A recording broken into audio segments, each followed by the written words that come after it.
Welcome to Flat Earth Debate, Uncut and After Show. I'm your host Nathan Oakley, and if you are new to this channel, or you've not done so already, then be sure to subscribe, hit the bell notification icon and join button if you'd like to become a Nathan Oakley 1980 channel member and keep up to date with the Flat Earth Debate. If you would like to support the channel, there is a super chat that runs alongside each of these shows while they premiere, and there's also a PayPal, Patreon and crypto link in the info box below the video. Speaking of Patrons, I'm going to do a quick shout out to all of you who do support me on Patreon, so a massive shout out of thanks and appreciation to Cannabear, Fiber Oats, Bogey, Rob H, Ben White, Maximum Gravy, John Kays, Patrick Gunnels, Banter, Will Brax, Mel B Styles, Troy Shuker, Hairy Blade, Mobile Max 777, Neo the One, Lost Cat FE, Rob W, Open Minded, Reese Pound, Dal West Watson, Muted, Maria Neelands, Unbelievable Productions, Blue Ridge Ranger, The Real Gabster, Liam Nedrick Jr., Abraham Mohammed, Adrian Quintana, Life is Short, Texas Mike, and David Wayne Foster. So another massive thank you to all of you for supporting me on Patreon.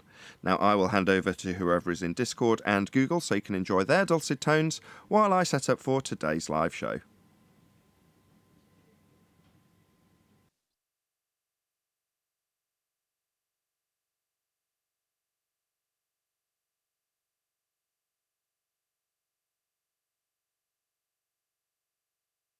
Well, the that new Flatten the Curve documentary, I don't think I don't know if they're very proud of the documentary, and so would definitely like to shout out the people who were involved with Flatten the Curve when the show goes live. I didn't even hear about it. Yeah, Flatten the Curve, like they got engineers, pilots, you know, all types of people.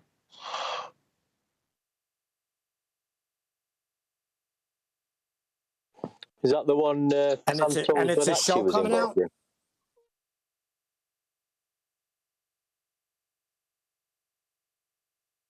You first.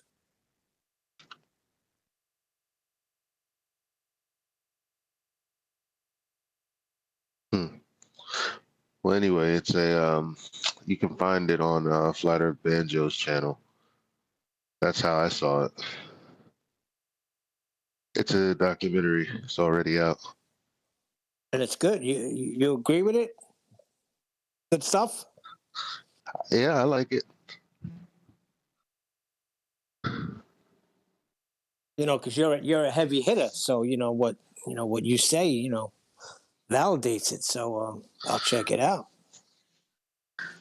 I mean, it's pretty cool, just like anything, there certain verbiage that's like, it could be used a little more precisely, but I mean, these people have more credentials than me, so who cares? But the bottom line is they did a good piece of work, and they're definitely proud of it. Seems like it's reached over. It's either 1 million and change views or 4 million views worldwide. Not even on YouTube. Not even on YouTube and other platforms. So that's like, shocking to me. I'm like, and it just came out, So people are hungry for this. Obviously, it's suppressed because it should do those numbers on YouTube then. That's probably a, logical fallacy, but whatever. I definitely do believe that we're suppressed. That's not hard to see. Do they have the elevation argument there or no? No. Cool. See, we're at the top. We need to do something like this. Let's go, Nathan. But they are, they as pilots and people who work in the Navy. It's, I mean, yeah. I like what they're saying. It's good for the people, especially from those fields to see that there are people that are willing to say something. Because the bottom line is, when you have a cushy job and people think that the topic is weird, nobody wants to rock the boat, you know.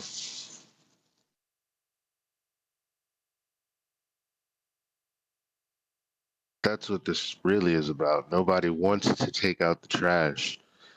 Nobody wants the responsibility to fall on them. Everybody knows what's going on. Everybody sees what's going on. But, you know, whatever.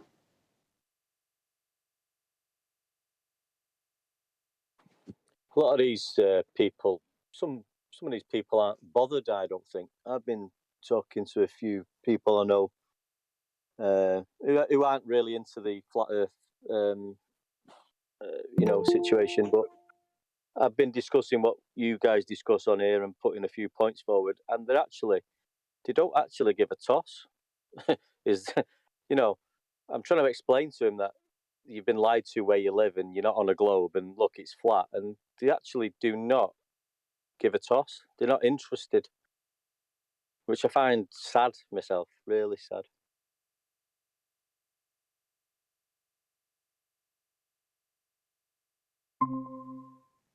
Yeah, I agree. I don't get it. I I think it's a defense mechanism to passively um not talk about it. That's just my opinion. Because honestly, if you honestly thought that it wasn't a globe for 1 second, then that would be catastrophic. Because I already know that, you know, you have a belief in various things by just, general conversation, because it's everywhere. So it has to come into conversation, especially when you're a normie. Like, you just say something like, we scientifically, this tire is the best tire scientifically speaking. And it's like, what are you talking about? But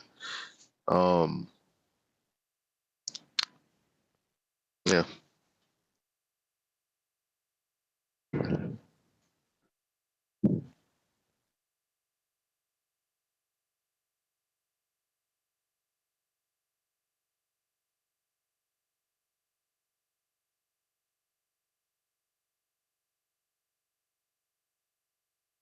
Hey, Brian. Hey Nathan, hey everyone, how are things? Very good, very good. Hello.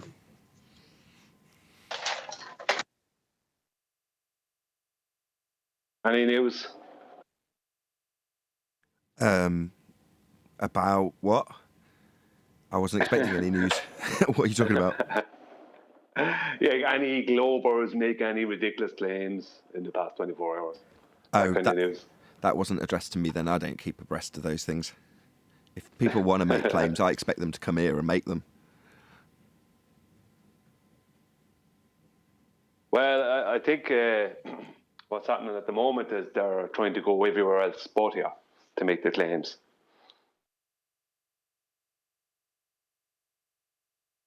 They're trying to get some of them black market elevation angles. That's right. If I can just acquire an angle and then talk about how I'll use it rather than where I measured it, then I don't have to concede that I've measured that angle off a flat Earth. It's sad, really. I mean, it's glorious, but from their perspective, it's quite sad. I listened to some of Bev's there last night. Will be Monday night's Bev's of this week, and Ruhif came on. I was speaking about the sextant. There was a few silly claims being made before and after him, but obviously Bev and them don't understand the argument. Right? They don't get it. They're too busy thinking that they know it all when they don't know any of it, it seems. But and I'll tell that to any of them. But the thing about it is that Ruhif was there and Bev and them were there, and none of them seem to understand that you don't need dead reckoning to find your location. Like, even Ruhif was saying that he can find his location using 3 circles of equal altitude. Now, and I ain't going to go into the, because there wasn't a talk so much about elevation angles, but I was talking about 3 angles as 3 stars creating 3 circles of equal altitude. He said he can find his location with those, an almanac, obviously a sextant to get him, those, an almanac, and dead reckoning, right? Because they were kind of giving him a challenge. Well, if we pay for you to go out in a boat out in the middle of the ocean, will you be able to find your way or whatever? Just let me just summarise where we're at, just in case I'm missing something. So, over on Bev's channel, Ruhif's describing measuring elevation angles to acquire 3 areas of equal altitude to get his fix. So he's measuring a flat Earth to do that then. Yeah, but the problem is that what happened was Bev started questioning about these circles of equal altitude, how they would need to be flat, right? Bev started a big question him on that. But what happened was that some challenge started where they were going to send him out to sea, but one of the things he needed to find his location was dead reckoning. Now, this tells me that none of them understand, including Rufus, the whole point of the circles of equal altitude and the whole point of using an almanac, that you can, dead reckoning is, yes, is it handy to know? Absolutely. Does it make things easier? Yeah. But the whole point of circles of equal altitude, using the sextant with the almanac, is that you can find your location if you're lost. If you're blown off course by a storm that you can do anything in, the next day you can find your location using them. Don't need dead reckoning. But, it's like, I don't know what to say. No, it's good. What you're experiencing, Brian, is them not wanting to argue against celestial navigation. So, much easier to subvert the subject onto something similar. It's basically a red herring fallacy, isn't it? Because suddenly they're not arguing about celestial navigation, but they're utilising an aspect of it to then put forward a challenge. And as I already detailed, the aspect they want you to move forward with has already used a flat Earth elevation angle to lay down the challenge. So, yeah, I don't see your issue. They just don't want to argue against celestial navigation, so they've brought it on to dead reckoning. Correct? Well, it's not even that. It's that everyone over at Bev's are so misunderstanding of the argument that they look straight past the angle part, because they say, you can do nothing with an angle, right? They say you can do F all with an angle, right? Completely missing the point and the argument. It's like, I don't care. Let's just say, if we want to talk about celestial navigation, things like the local hour of Aries or all these kind of things, right? I don't even know if that's correct now, but I forget. I mixed up my terms. I forget them.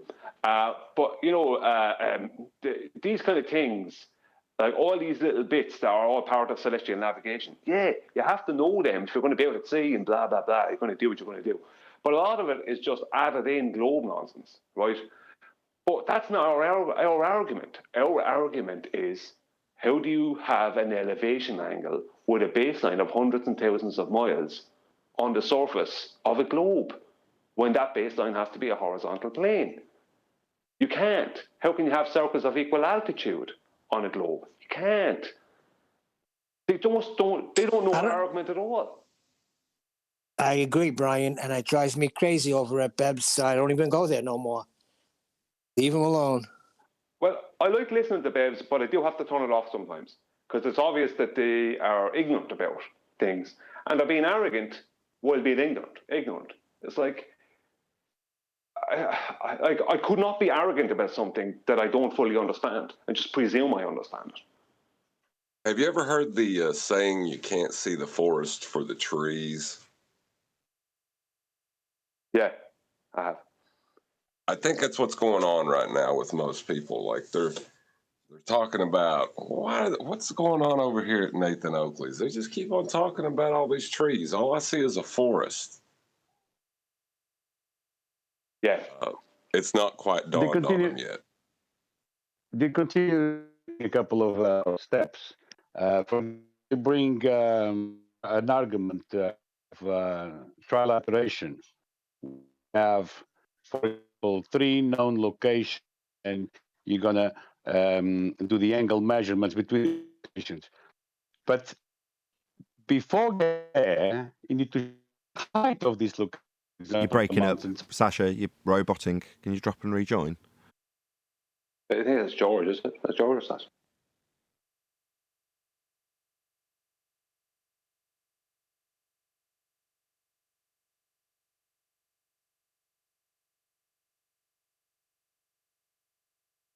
Yeah, he was breaking up really bad. Yeah, my internet connection is no good. Sorry. My apologies, Jorge.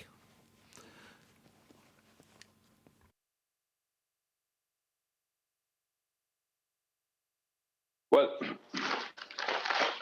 the lack of, although Bev was jumping on the circles of equal altitude, and he did look up a definition for equal altitude, right? I think that was the definition. I can't remember exactly. And he did state out it has to be a flat plane. The lack of understanding of our argument over here and the kind of arrogant dismissal of it over on Bev's means that when someone like Roofy goes in there, he doesn't have to worry about dealing with elevation angles and the argument that surrounds it, because he can kind of go straight onto celestial navigation, basically, and just ignore that part, because they're not going to hold him to task on it, because they think angles are silly things that don't matter. You know, it's kind of pretty disappointing, you know, that level of arrogance over that, because it's only matched by the ignorance. I don't get it, you know.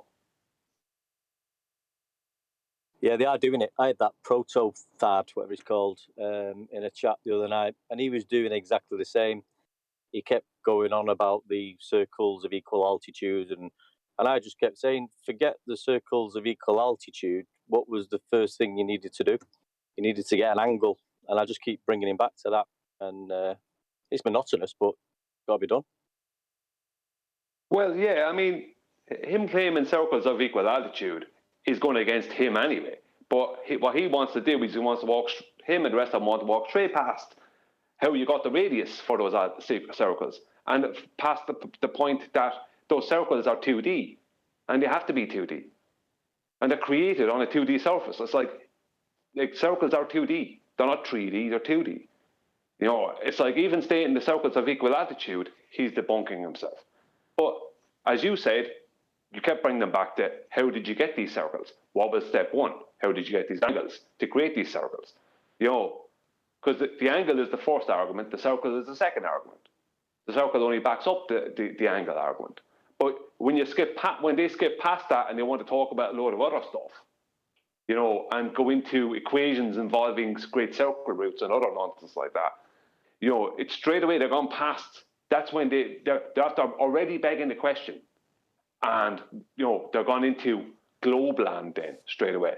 So if you're arguing with them about that point, I'm not saying you were because you said you weren't, obviously, but I'm just saying anyone who's doing that, you're on a loser the minute you start begging the question with them.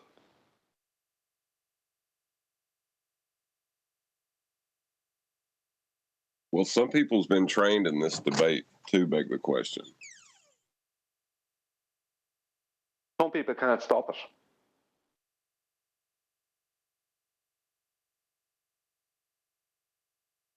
Like a addiction for them or something. Well, yeah, I mean, what's actually going on in the heads with this tangent point they keep mentioning? I mean, isn't a tangent point just the point between a line where the line meets a circle? I mean, that's a tangent point, isn't it? You can't join two tangent points on a globe. Why are they bringing that up? I mean, what's going on in the heads with that one? Well, the thing about it is exactly as I said, in geometry, as far as I know, it's a tangent point is where a line touches a circle at one point, not a sphere. It's a circle. As far as I know, it's not about a sphere, it's about a circle. But the thing about it is that when they're talking about a tangent point, they're inferring a tangential plane, a tangent plane, and at which point they're relinquishing their globe claim, because they're stating that this process we're going to do now can't be done on a curved surface. So that's why they need a tangent plane. You know, so as soon as they start talking about tangent points that to do with surveying or celestial navigation, straight away they're going on to what do you want that for? A tangent plane. So you can't do this on a spherical surface. Then that's basically what they're admitting. But they kind of weasel past that, and they'd rather argue about the tangent point itself. You know, they'd rather argue all day about that rather than actually the admittance that if you need a tangent plane, we don't need tangent curves. No one ever needed one of those. But it seems that people constantly need tangent planes. Why is that? Because you can't do all this stuff on a sphere. Go on, sorry, John. I was just going to say, it seems like the question that's asked mostly now is, where are we going to hang this dingleberry? Under our feet or at the horizon? When we're measuring a flat plane. Yeah, where are we going to hang this dingleberry? Is it going to be under our feet or at the horizon? Let's figure that out first. Under our feet, and we just beg the question, don't take any measurement, can't claim any measurement, or at the horizon where it's debunked by the black swan. Right, that's what they're confused about, I guess. Yeah, you're on point, John. Yes, you're very on point. Well, remember yesterday I showed the David Sexton manual. Sorry, I thought you were finished. No, because there's a difference, like with the tangent plane, the where you are is where the plane touches the surface. So at that point, you've already established the horizontal plane. It has nothing to do with then having a tangent point, which is going to the horizon. Like, these are two different things. Indeed, and once you've established that point, they've got about? 90 degrees to the GP if they're doing celestial navigation. Again, that's why they've got the tangent plane, because they're going to use the plane bit of it. They're just, as long as they've got the dingleberry hemorrhoid Earth dangling from the bottom of the plane they're actually using, with 90 degrees to a position that could be thousands of miles away from where they've assumed the sphere Earth is dangling below. And obviously it's not dangling below the point that's 2,000 miles away from their location when they get to it. It's all flat. But 2,000 miles ago they hung a dingleberry from a flat plane, so it's all good. But they then before they do any of that, before they even move forward, they send another tangent from the eye line of the observer to a mathematical globe geometric horizon under the water. Then they do a dip correction to bring that tangent line up to meet the surface, to meet the actual horizon, the real one. So they do this mathematical correction for absolutely nothing. So they start off with a tangent underneath their feet, a tangent plane underneath their feet. Then they bring another tangent from the eye line of the observer to touch their geometric horizon. Then they do a dip correction, which brings their, let's say, the tangent that touched their horizon up to meet, mathematically up from under the water to meet the real horizon. And then they do height of light correction to make everything a 90. Do you know what I mean? It's like the only real part of any of that is the height of light correction. The rest is a load of made up globe nonsense.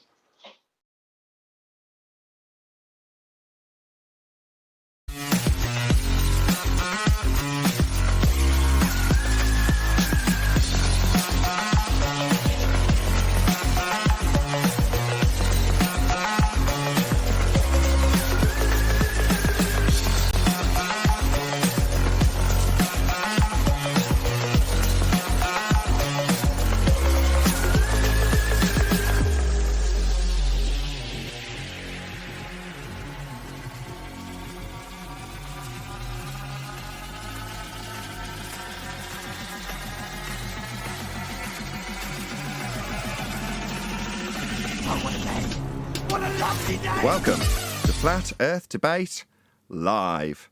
I'm your host Nathan Oakley, and if you are new to this channel, or you've not done so already, then be sure to subscribe. Hit the bell notification icon and join button if you'd like to become a Nathan Oakley 1980 channel member and keep up to date with the Flat Earth Debate. If you would like to support the channel, there is a super chat that runs alongside each of these shows while they are live, and there's also a PayPal, Patreon and crypto link in the info box below the video. Most importantly, if you'd like to join the discussion, simply mute the page you are currently watching, then click the link in the info box below this video to join the panel and express your views on the nature of Earth. If you do join, please don't swear. If you do, you'll be ejected. And if you are, please don't try to rejoin the stream using sock accounts. You'll be warmly welcome back on the next stream. Please also share the show on social media. Sharing the show obviously increases the live audience, but this in turn increases the chances of a more diverse panel, so please share the show on Facebook and Twitter. Now, we are joined by Brian's Logic, Neil, Refracted Curvature, Eli, and a whole bunch of people in Discord, so welcome one and all. Hello, everyone. Hey, good morning. Hey, good afternoon. Good afternoon, good to have you all. Any evidence of axial rotation of the Earth-based variety? No. No, no Harry coordinates Potter observed. also.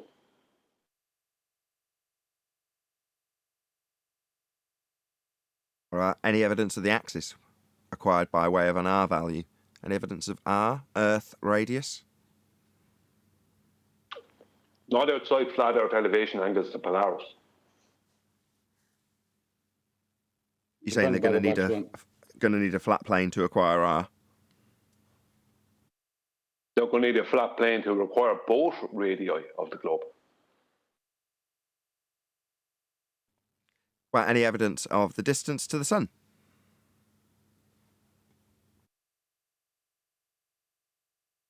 That would require R also. What's that? Sorry. That would require R also. Yes, indeed it would. Any evidence you can acquire an elevation angle from a curved baseline? No, protractor wouldn't work on a curved surface.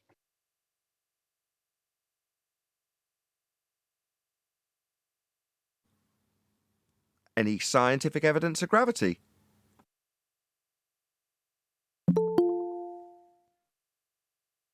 No, not scientific, only mathematics. Hey, Owen. Hello. Any single viable hypothesis from any of the fields of astronomy, cosmology, or astrophysics?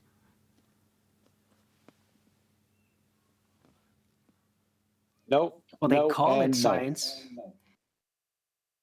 They'll just call it science. And then when you try to inquire what that means, then it's not science.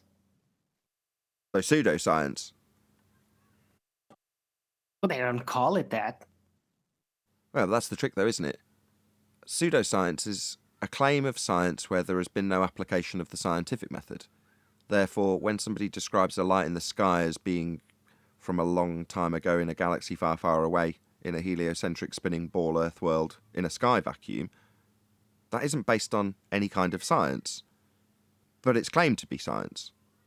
Therefore, pseudoscience, by definition. Indeed. But yeah, if they just can call it science and nobody is going to be like, hey, you need to stop doing that, we're giving you an official reprimand, then they'll just call anything science, whenever it's convenient. Well, I'm more concerned with our own side. It'd be nice if we were in lockstep with the rest of the quote-unquote flat Earth community in this, but we're certainly not. There's a misapprehension about what science is and where science needs to be attacked, i.e. throw the baby out with the bathwater, an understanding that science proves things and that knowledge that science proves things is given to you at a very early age so it can later be utilised with claims that have no definitive proof for the just so story that's actually presented, i.e. the pseudoscience that's masquerading as science. But we still have flat earthers that want to throw science as a general term under the bus. It's like science is on our side. It's been hijacked, and the things that are claimed to be science are not. Right, but I don't blame them though, because the sheer amount of pseudoscience bullshit out there has kind of outnumbered the actual science by now. Yeah, people So don't it's know. an understandable position to take, but it's not very useful because science is still proven. Yeah, science is proving things. When you get to the stage where you can actually lay that out to an opponent who's claimed pseudoscience, and you've proved how it isn't adhering to the scientific method, meeting the definition of pseudoscience, they'll tell you how science doesn't prove anything, when in reality their assertion is that their science, which isn't, it's pseudoscience, doesn't prove anything. And that would be accurate. But they're saying science when it's defeated, i.e. when their pseudoscience is defeated, they'll say science doesn't prove anything. Again, incorrect.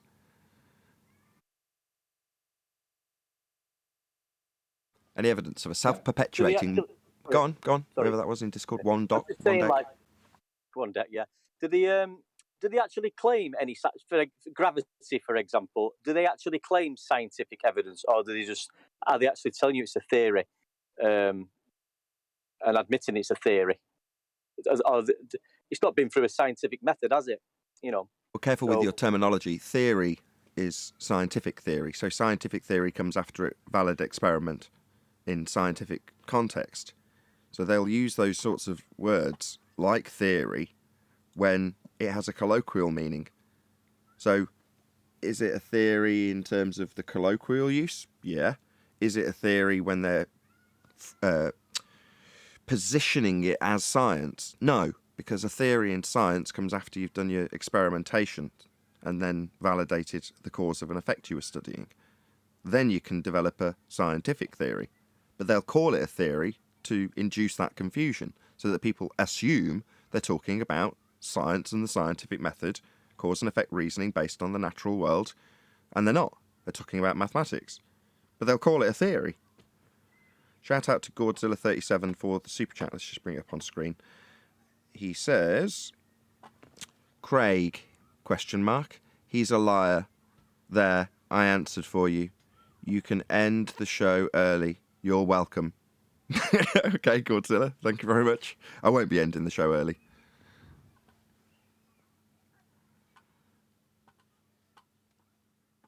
Where were we in housekeeping? Any evidence of a physical geometric sphere edge horizon formerly known as Earth curve? It's not that exciting, whoever that was in Discord.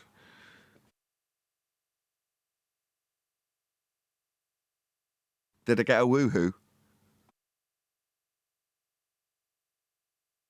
Let's try that again. Is this thing on? You got a woohoo from me, but that was because you said I'm not ending the show early. So I said woohoo.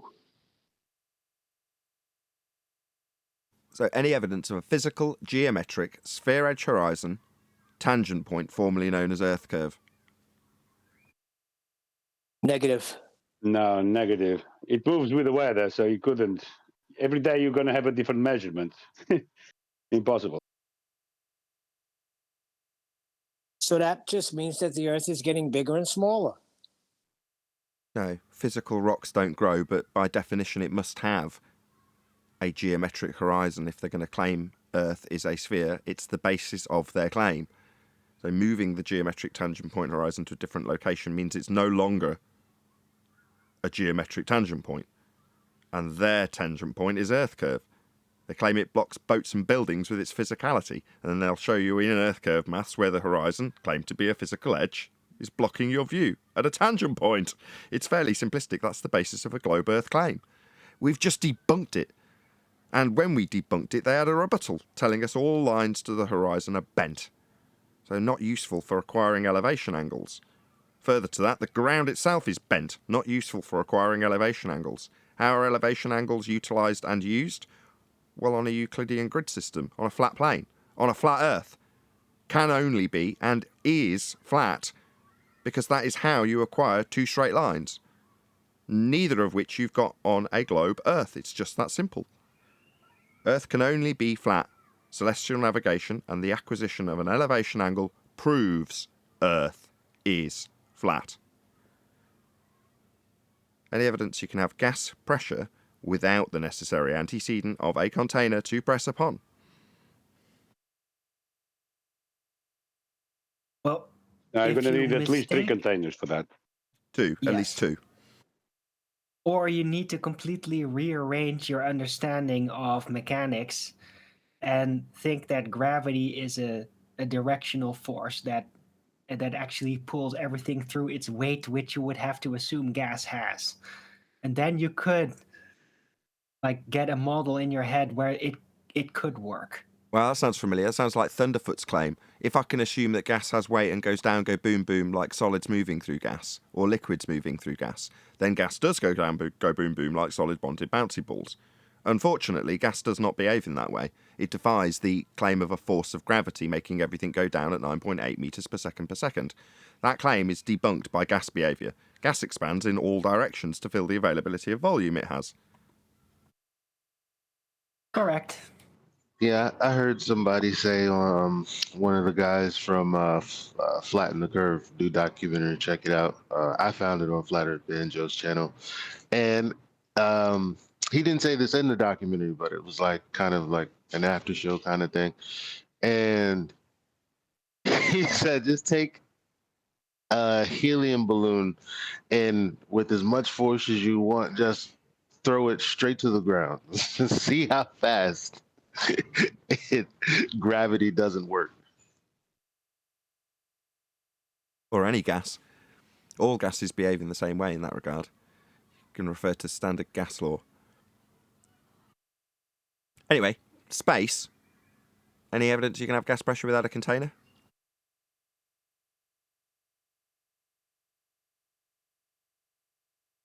Absolutely not. How's the sound, by the way, in the live stream audience? I've upped the output by a couple of dB, so it's closer to the limit of OBS, just to make it a little bit louder, but hopefully that's not causing any distortion or anything. Please let me know if there is. Did we cover all the housekeeping questions? Space is fake, by the way. You can't have gas pressure without a container. If the sky was a vacuum, the gas we breathe would fill that space as per gas behaviour. Go on, Brian or Arwen, one of you. Sorry to rumble you. We covered R. Yeah? Oh. Covered it second. Oh, I wasn't there yet. Right. Yeah, you joined shortly after. I think we've covered all the housekeeping questions. Almost 100 people watching, although I normally shout out a bit later than this, maybe halfway through the show.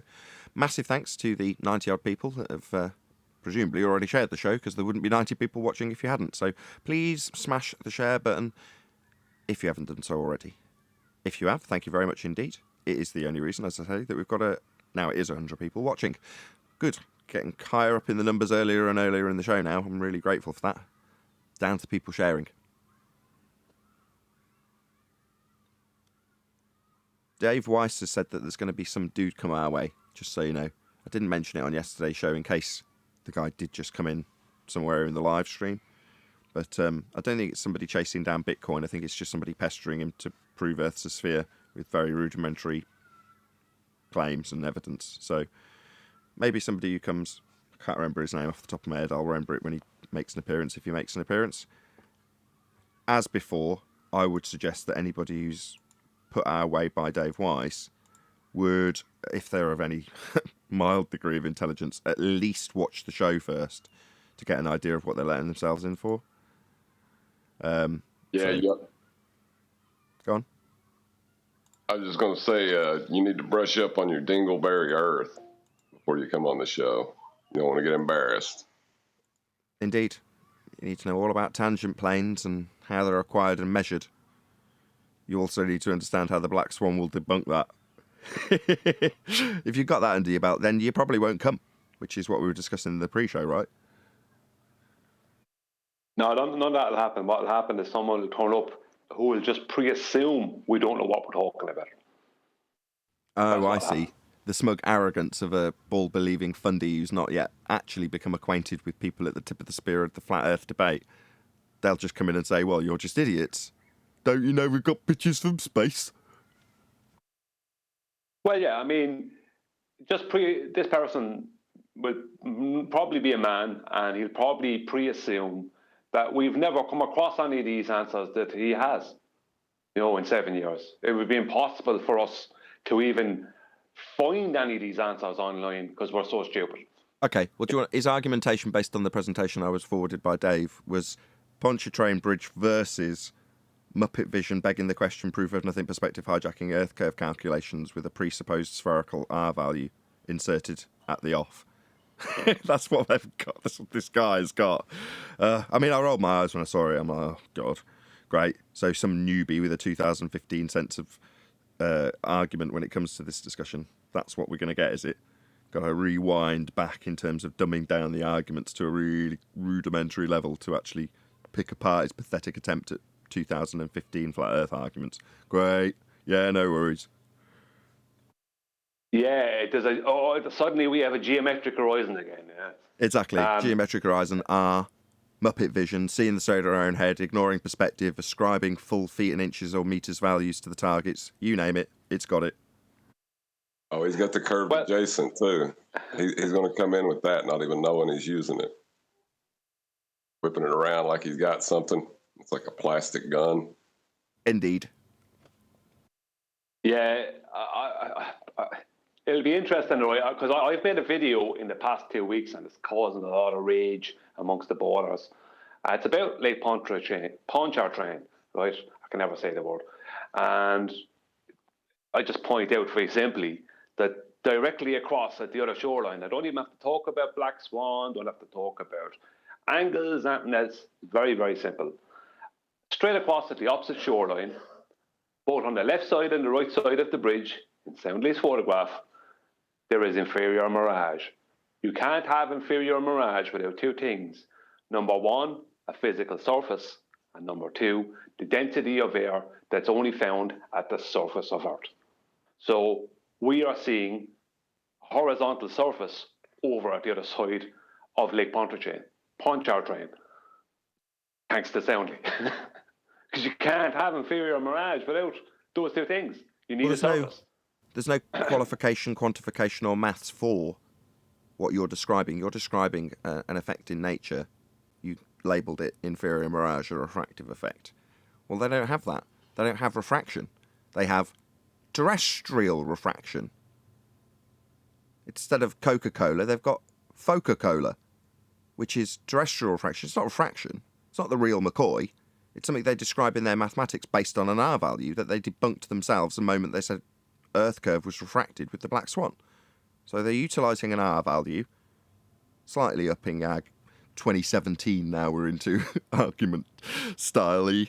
Okay, well, yeah, you haven't got a physical geometric sphere edge for a horizon anymore. So you've refracted that straight line. How are you going to claim that you've got a geometric tangent point when it's refracted bent lines, always? Atmosphere is what gives them their terrestrial refraction. Sphere-shaped air, that's an oxymoron.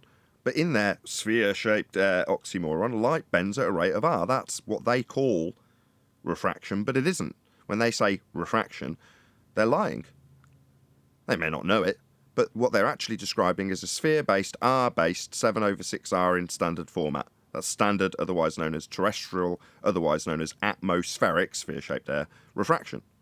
Well, air isn't sphere-shaped. Light doesn't bend at a rate of mathematical R's that we've debunked. Shout out to Mike808, again, like yesterday, just gives me money. Thank you so much for the super chat and support. Really appreciate it, Mike. Thank you so much. Yeah, I mean, this guy is going to want to talk about how come the bridge looks so bendy, right? Who cares why the bridge looks bendy, right? Who cares if it's sinking or if it's a bendy bridge or whatever? Nobody cares. There is inferior mirage at both the left and right of that bridge, 24 miles away. That means there is a physical surface 24 miles away. So the bridge can go down and bend in a figure of 8 for all I care. You cannot have inferior mirage without a physical surface and the density of air. That is very important. The density of air that's only found right close to and at sea level. You don't see inferior mirage up on the side of mountains and underneath airplanes, do you? You don't see it because the density of air is not there. So you need the surface and you need the density of air. And that's what we're seeing straight across the lake. Right. So we don't Again, even need I'll to re-stress talk about Black that this is an effect that takes place in air that we see, as opposed to an effect that takes place when you bend a line in Muppet vision, where you're seeing the side of your own head at a rate of R and calling it refraction. They don't even have they can't explain this because they don't have any means of explaining it. Their version of refraction has no account for this whatsoever. Now I say we, myself and big shout out to him, Sleeping Warrior, had Mick Westover a barrel on this. I say we. Sleeping Warrior had Mick West over a barrel on this when he took him to his own website, went to the links where he's describing terrestrial atmosphere, sphere-shaped air refraction, 7/6R in standard form, and the links that he had for it, which did link to real refraction and Snell's law. Like, no, your refraction's not Snell's law. What are you doing? Where's your connection to the real atmospheric effects and the 7/6R atmospheric effect you have based on an R value in your maths that you call refraction? Where's the justification for it? There isn't one. There's just an R value and a couple of numbers attached to it. So this has nothing to do with mirages, looming, sinking, refraction. It is not when they are describing it on a globe, because they're describing it in an oxymoron sphere-shaped air. So we're not going to hang the dingleberry Earth off the flat plane at the horizon, right? Hanging a dingleberry, Brian, set him straight like you set him straight yesterday, because he disappeared when this came up. The moment they've got a flat plane to do the measurements, hanging a dingleberry hemorrhoid from the bottom of the plane that you're about to measure and navigate on is irrelevant. They've already conceded that they're going to have to do all of these measurements and navigation on a flat plane. What's that they say? Oh, there's a dingleberry hanging beneath it at a certain point. Who cares what point they claim it hangs off the bottom? They're actually measuring and utilising and navigating on a flat plane. They call it a tangent plane, but we've debunked the tangent. Exactly. I mean, the fact that they require a tangent plane, the fact they require a plane, is an admission from their side that we can't do any of this stuff on the surface of Earth that we're claiming exists. They claim a curved surface, a spherical surface, but then they need a tangent plane. Why? Because they know they can't do any of this surveying or celestial navigation and all these things that matter. Engineering, you can't do any of this on a curved surface. You need to have a flat horizontal baseline. I was thinking about this. I edited that out, actually, and made it a members-only video. So it's called Tangent plus Black Swan equals Globe Death. And it's got you pointing out to me exactly that. Because I'm arguing the toss with the Kumavirus about how he's going to acquire the tangent when we've debunked it with the Black Swan. And you step in and go, no, you've whistled past the graveyard. The moment they're using a flat plane, why argue about how they get the tangent and Dingleberry Earth? They're using a flat plane at that point. So what difference does it make? So moving forward, once they use a tangent plane, just say, no, use the globe Earth surface that you're claiming Earth is. Don't slap a flat plane on the top of it. That's our win. So you're admitting we're going to use a flat plane and surplus to requirements is a sphere dangling below it. No. Tell us how you do this on a sphere. Don't immediately revert to slapping a plane on top of it, because that's where we win and you lose. Not let's argue about how you're going to dangle a Dingleberry Earth beneath it. Yeah, exactly, because it's another avoidance of their actual surface, isn't it? They have to continually avoid their surface, because the surface they're claiming is a curved surface in all directions. But we don't experience that in reality. So they have to do everything over a tangent plane, a disco ball Earth, to try and make. Why? But you've had Ruhif disclaim to you that the tangent they can draw from their position can be as big as they like, infinite tangent plane. Well, all that means is that for thousands and thousands of miles from your position in any direction, you're going to be dealing with, measuring and navigating on a flat plane. That's how it's done. That is, in essence, celestial navigation. So that's how it's done. But they will say, well, because we've got a tangent debunked by the Black Swan, I'll move forward with this infinite plane. Well, once you've got an infinite plane, it's not a disco ball. It's a massive flat surface. Not one little tiny disco ball when they described them back in the day when we talked about surveying. Oh yeah, just plot out this area of equal elevation, i.e. flat plane, to a tangent on a sphere that I won't be using when I build on it. But it's only a small area, like a disco ball. And obviously, if you moved your position, you'd start out with a new flat plane. So then you can go, okay, right, so you're describing a disco ball of lots and lots of flat surfaces all stuck onto the surface of Earth. Until you start navigating it, then you've got as big as you like. However far you need to travel, that's how big the tangent plane will be. So you can move 10,000 miles away from the Dingleberry sphere Earth that was dangling below this plane, arrive at your location, having measured it and navigated it flat. Well, what's the relevance of the Dingleberry sphere Earth dangling below? There isn't one. There's no relevance to it at that stage, is there? No, there is. It's irrelevant. No, it is extremely relevant because it has to be the funniest rebuttal in history. I'll give you a flat Earth. So long as we can take that flat Earth and turn it into a sphere and extrapolate a radius value from it, I'll give you the flat Earth. Of course it's a plane, but there's this, dingleberry hanging at the bottom where the plane meets the sphere, and that's the Earth.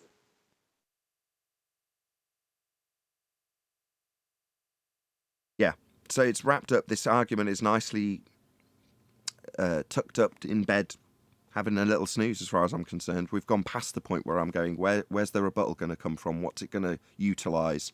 And their rebuttal was exactly as you predicted, John, to basically beg us for a flat plane to work off and hope that they can retain their faith in the dingleberry sphere Earth that dangled beneath a single tangent point that was debunked in 2020.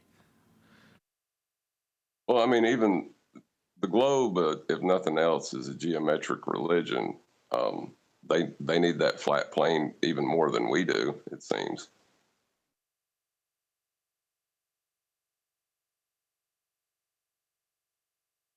Well, everything they do requires them to do it on a tangent plane.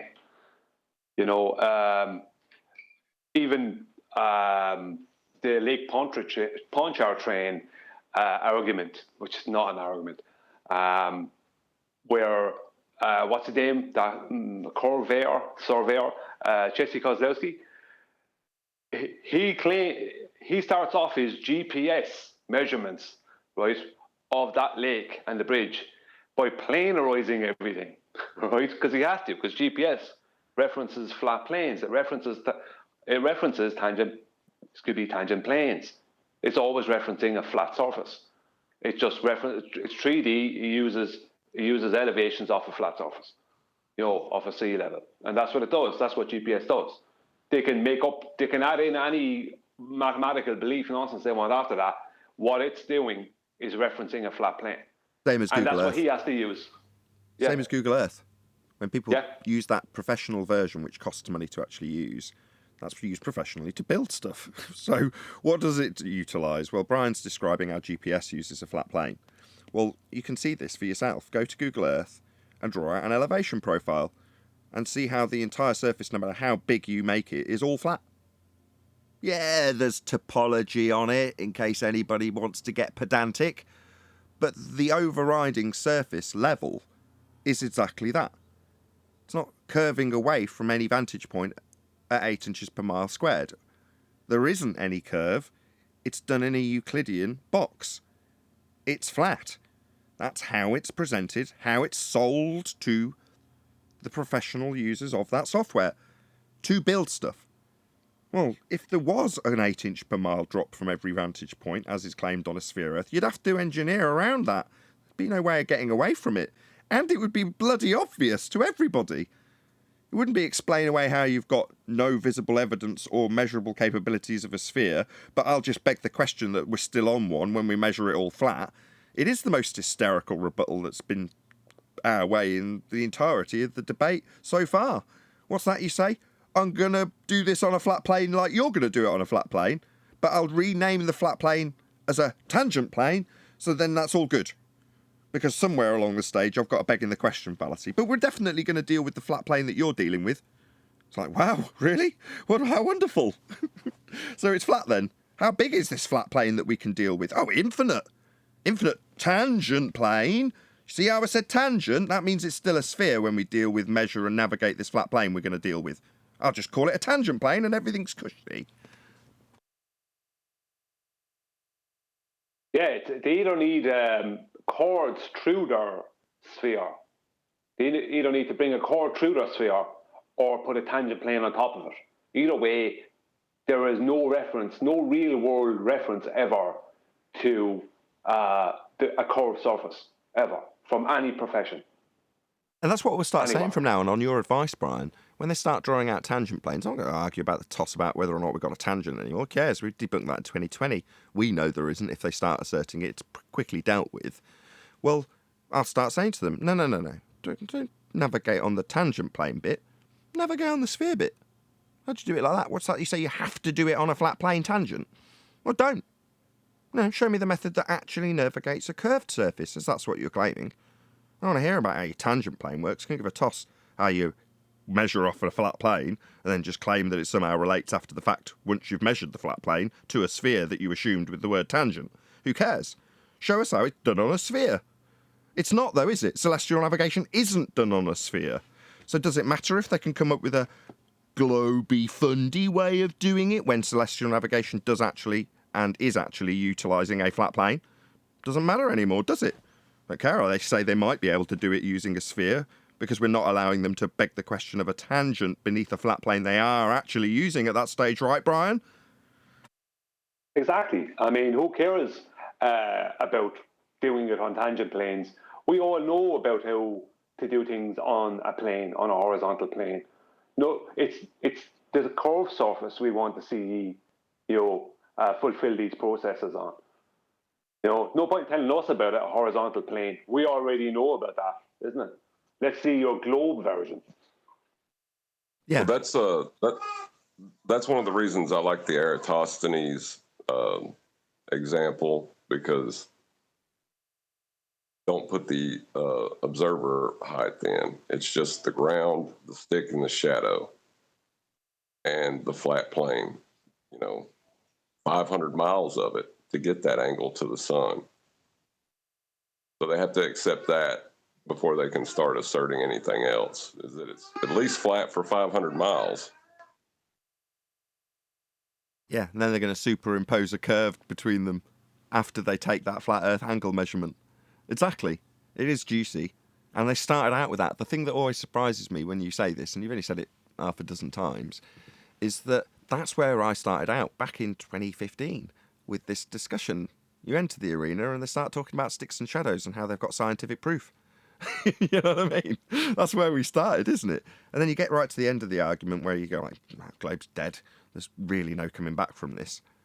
You end up at the point where you're like, hold on, their first opening statement, their first opening argument claimed to be science for proving a sphere actually proves a flat Earth. It required one to measure the angle. Yeah, if the ground was curving, he wouldn't have been able to acquire an angle to the sun, because that's what he used as his baseline. There's no argument about whether he's drawing a tangent or any of that. No confusing things by saying the word tangent. He just used a stick and a shadow and an angle and the earth that he stood upon. Well, I was going to snag this before anybody else does. So we've had the age of the sextant, and then it obviously became the era of the sextant when we went through it, and then we had the age of the... we had the age of the black swan. Then that became the era of the black swan when we moved into the age of the sextant. And now we've moved past that into the age of the angle. So 2022 will be called the year of the angle once we've passed through it. But currently we are in the age of the angle, because the angle measurement, contextually obviously we're talking about the nature of Earth and the ground we're standing on, proves we're on a flat plane. Your acquisition of an elevation angle measurement can only be done on a flat plane. It proves Earth is flat. I think John's... even one step further. Go ahead, Solar. Sorry, I just wanted to say it goes one step further even, that you wouldn't even have a tangential plane on a sphere, because you've always got a height of the observer. So if you drew a circle and you drew a horizontal line 1 inch above the circle, there's no point that horizontal line intersects with the edge of a sphere. If you drop that horizontal baseline all the way down to the surface of the Earth, the tangential point is at the observer and not at the horizon that they claim the tangent is actually intersecting with the sphere. Exactly. So there's always a height of eye, and they even put it in their own bullshit versions. They show a little stick man standing on top of a sphere. They show the height of the eye, and then they make him looking down, because if you made it a horizontal line, that line never intersects with a sphere, so it can never be tangential. So on a sphere, they don't even have a tangent plane. Are you holding your mic? No, I was just driving. Oh, okay. So all sorts of car noises, fair enough.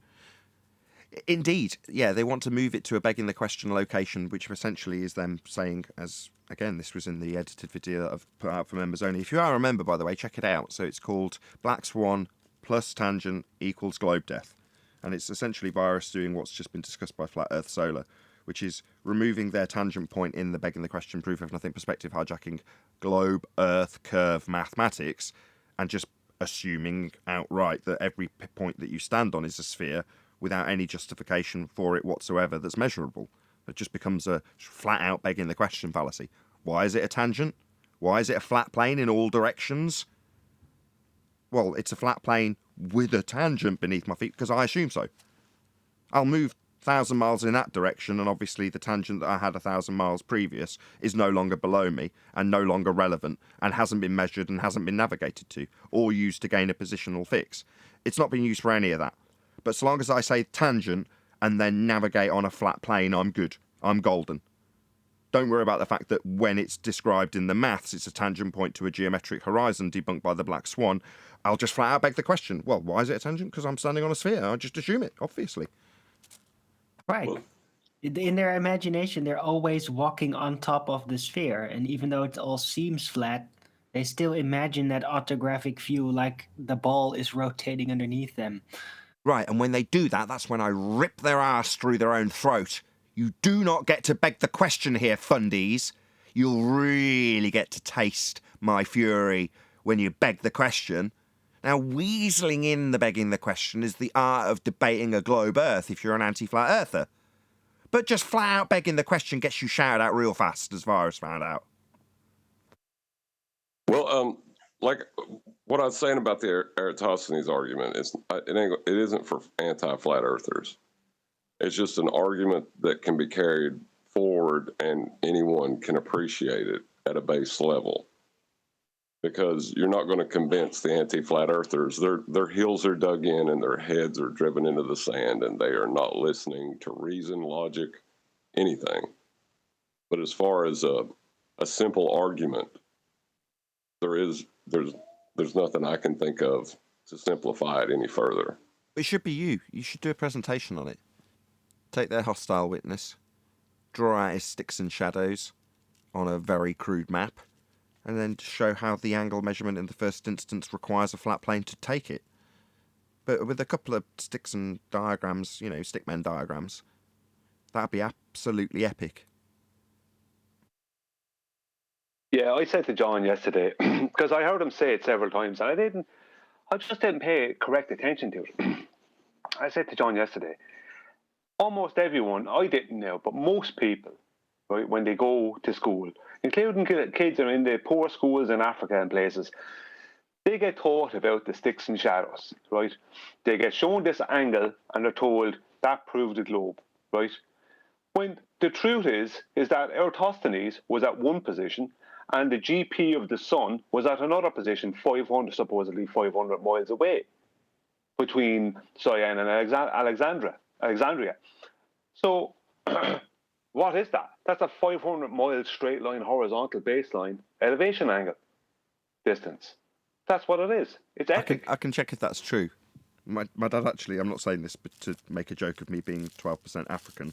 My dad actually was a teacher in Africa, so he used to teach, I think it was English, but I'll have to double check, back before I was born. So yeah, so I'll check if in Africa they did actually teach that. We'll yet to find out. I somehow... Hello, sorry. Mike check, whoever that was. Hey, sorry, I'm just chatting with some guys in the text there, and they want me to tell you that you can measure an angle to a curve, and they believe you're misrepresenting the sextant. That's what they wanted me to... They don't need to relay it through you. Thank you for doing so, but they need to come in and tell us that. I agree, but they seem to be... Chat skanks. Afraid of you. Chat skanks? Yeah, chat skanks. They know what happens. So let me hear it. Let me just summarise what I've heard from you so far. You can get a curved baseline to give you an angle. No, you can't. Two straight lines meeting at a vertex. So no, that's incorrect. Just saying, yeah, you can. It's not actually a rebuttal. And I apologise for interrupting. Oh, no, don't apologise. QE, that's QE's bit that you're taking up. Very valuable. You're saying, hey, check out what these chat skanks are saying. They're going, yeah, you can. All right, do you want to join the show and tell us how you can acquire an elevation angle from a curved baseline, feel free. Oh, you just want to chat skank? You just want to get somebody who is on the show to say, yeah, you can, because that'll give you mild pain relief for 30 seconds. Oh, wow. I hope your mild pain relief came through the hammer. Thank you very much. Really appreciate it. Thank you.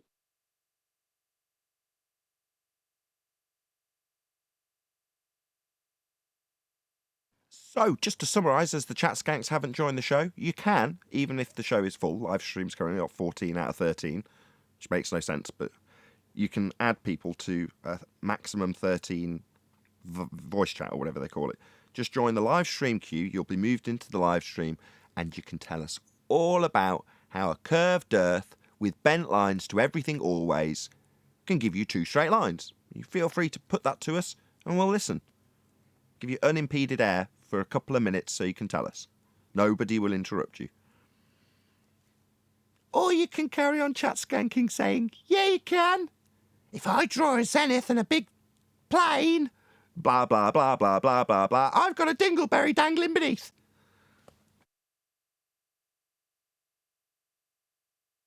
Yeah, the fact that they are saying that means that they don't know what they're talking about.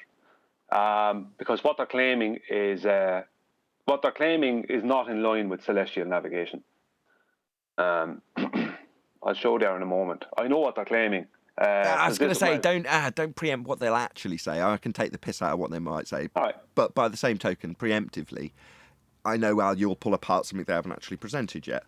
And when they get to that point, we'll point it out. I know exactly where you're going, Brian, but they might actually join. You never know. You look. Yeah. I'll hold back until. I just don't want to poison. I don't want someone after the fact to say, Brian poisoned the well.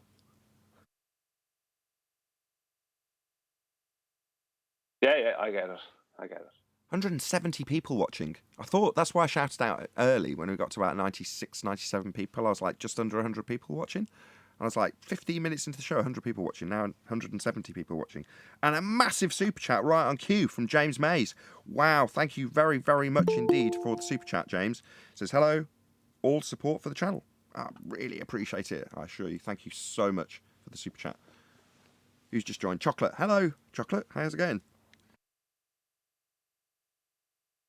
Good morning, guys. Hey, Chocolate. 175 people watching. Yo.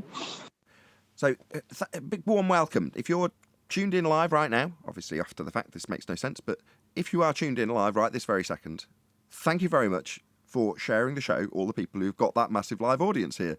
It is only because there's been a lot of people today that must have smashed the share button. So if you've joined, a very warm welcome to you. Please share the show, smash the share button. It takes 10 seconds, and that's the only reason we've got a substantial audience now listening to us prove the Earth is flat by way of an elevation angle measurement that can only be acquired by a flat plane, which is beneath your feet when you navigate the surface of Earth on a Euclidean 3-space grid with no curve to it. Earth is flat. Very pleased to be telling over 170 people that.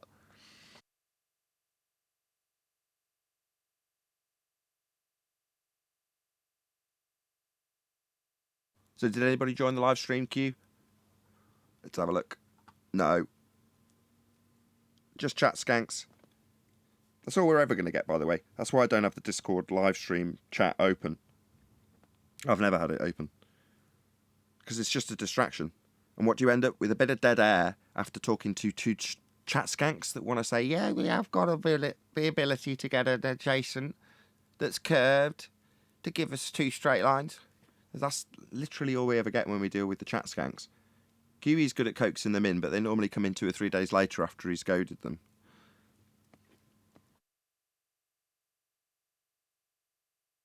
What do they even need a curved adjacent for? Now they're fighting for a horizontal plane on top of a ball that's there for no reason, apparently. Hemorrhoid Earth. They don't even... Yeah, Dingleberry.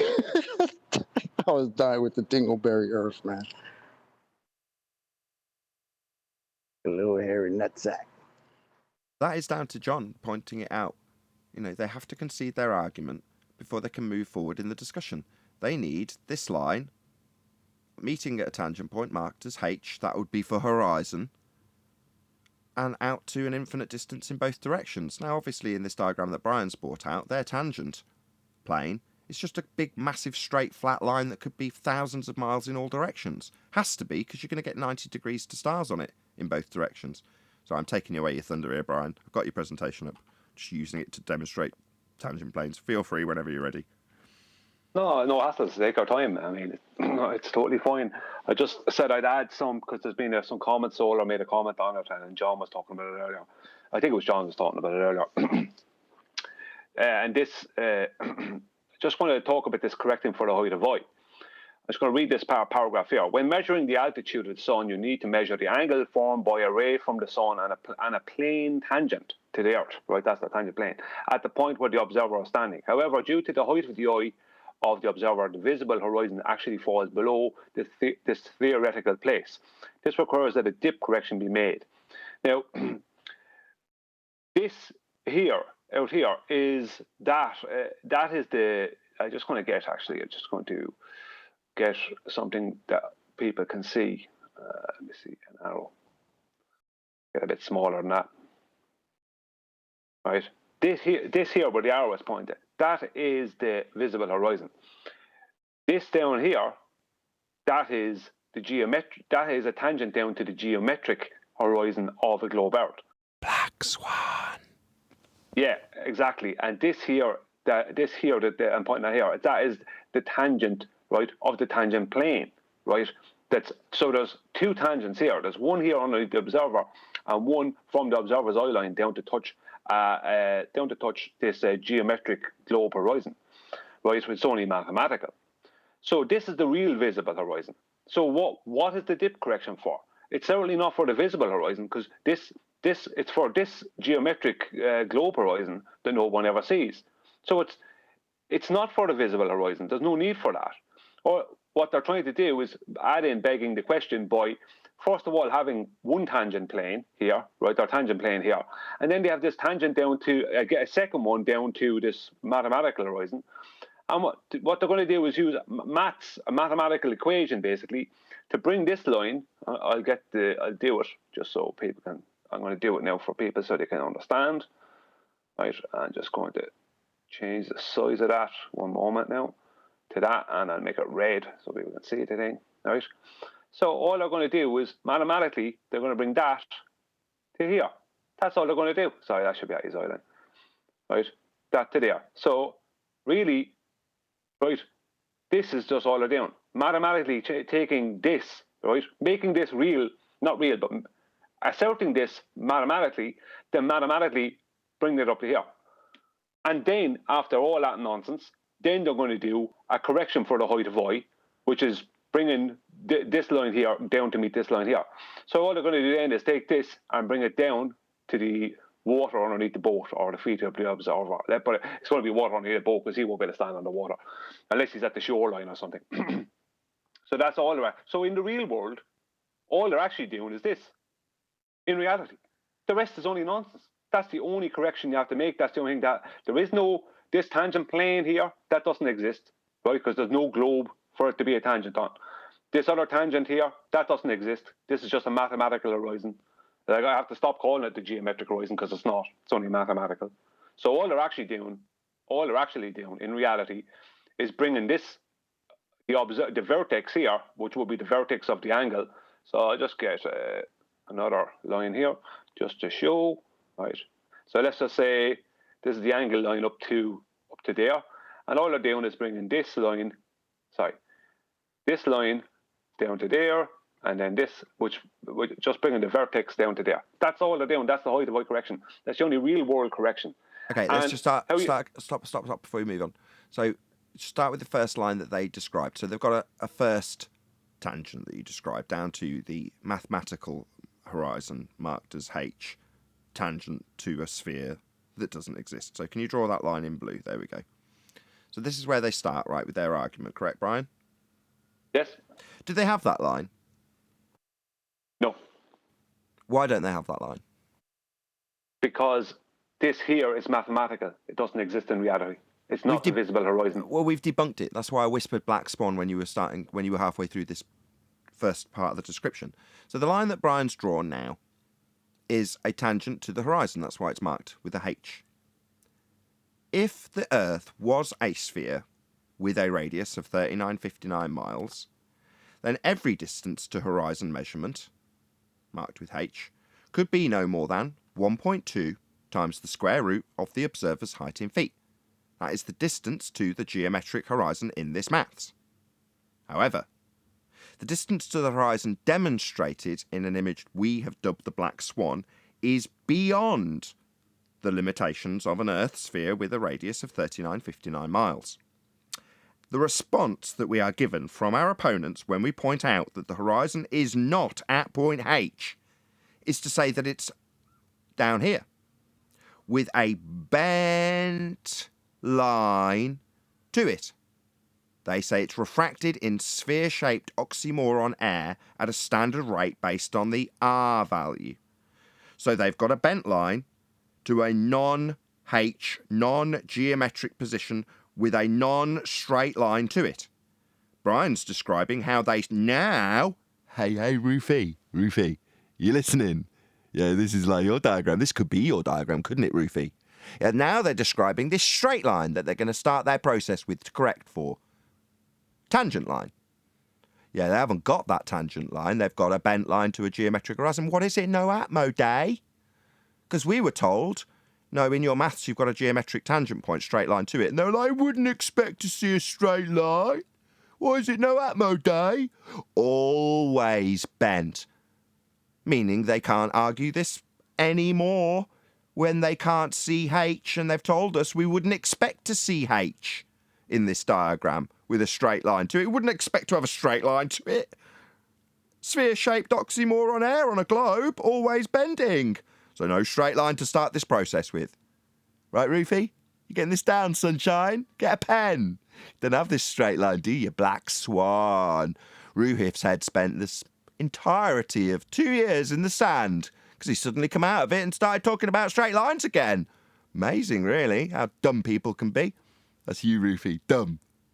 Or maybe you're just a liar. I don't know, you'll never come here for me to call you a dumb bastard or call you a liar when you draw out a straight line you haven't got anymore to start this process. Hey, Roofy. Carry on, Brian. Okay, Nathan. Yeah, the point I was making is this: they need a tangent plane, right? So they're not doing this process on a curved surface because they straight away have to create an imaginary tangent plane, when really the only imaginary bit is the sphere that it's supposed to be touching.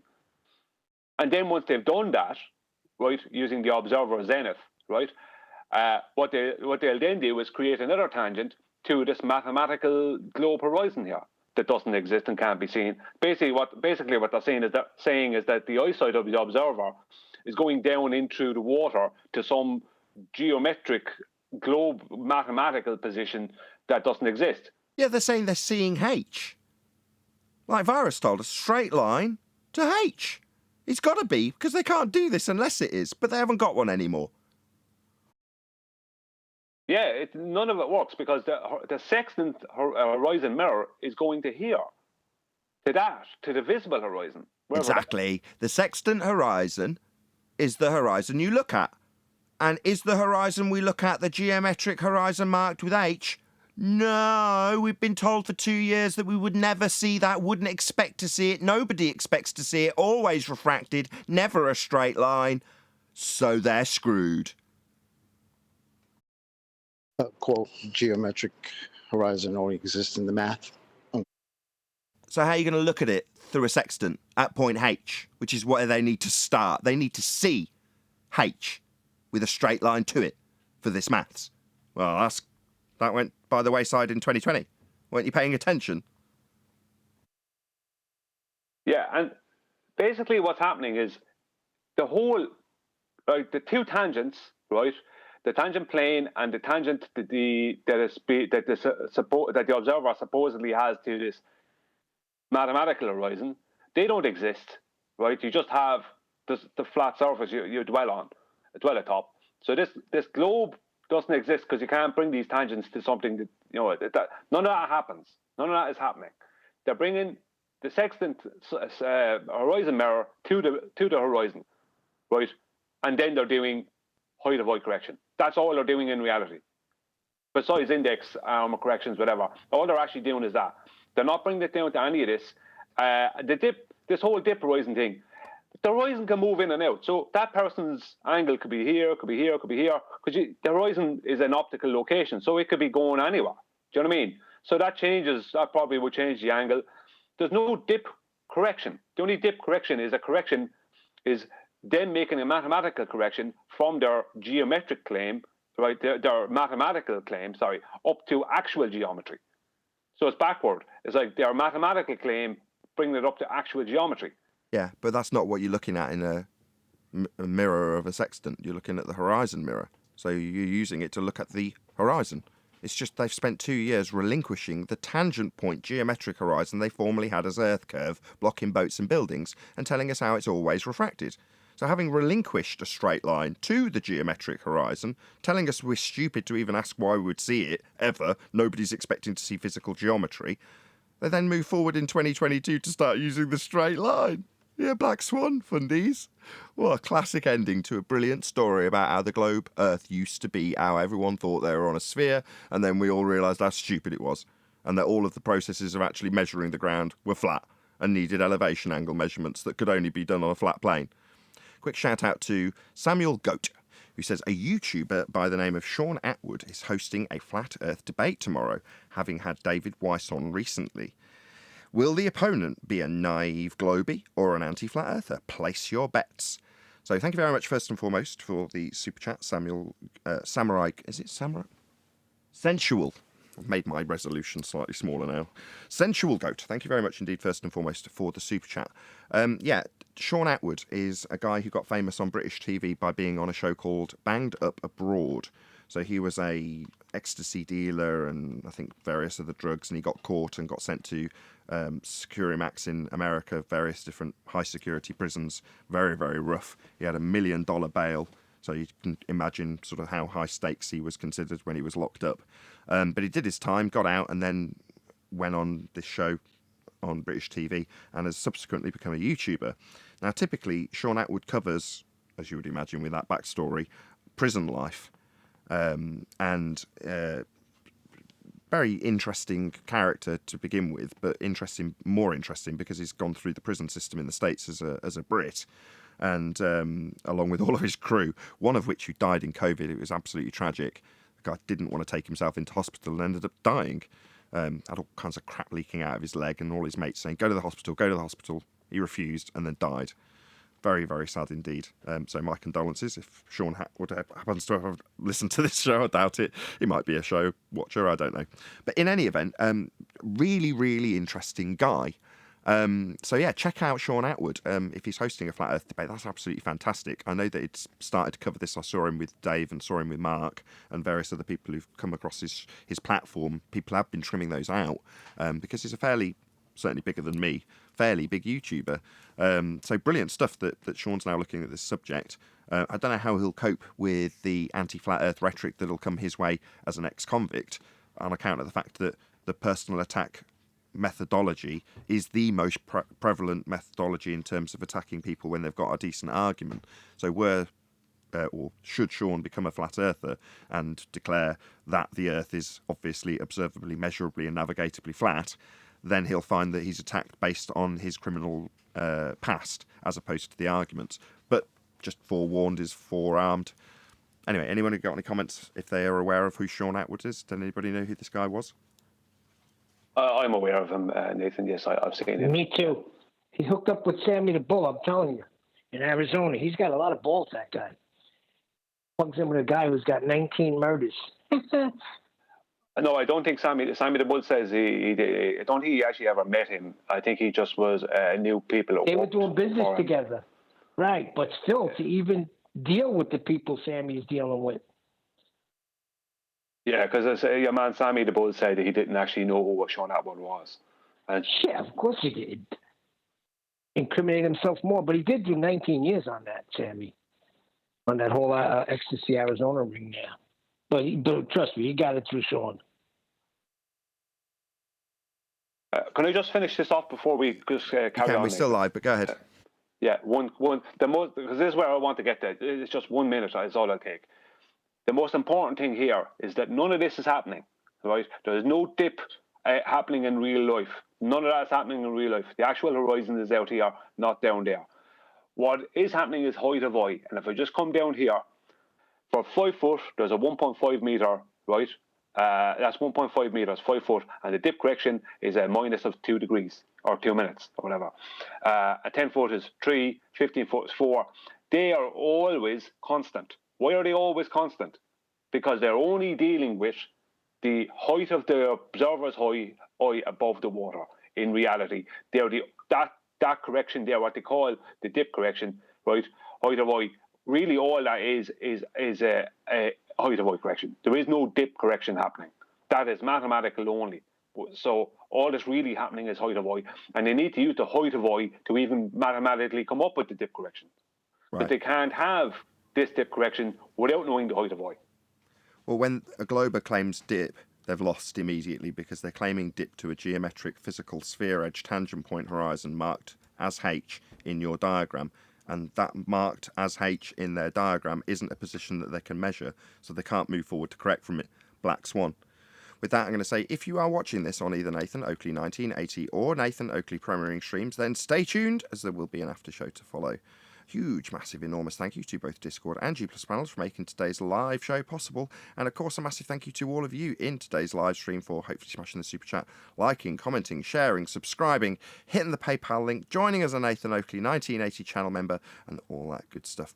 Fantastic numbers of live viewers today, so I'm really appreciative to all of you who did smash that share button. Massive thanks and a warm welcome to all of you who joined recently. But this is the end of the show, so stay tuned if you're watching on a premiering stream. I've been Nathan Oakley, and I will see you all in the next video.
Oh, that is why Newton is so useful. We were talking about gravity. I was explaining Newtonian mechanics, how it kind of works with architecture, as long as it doesn't involve gases.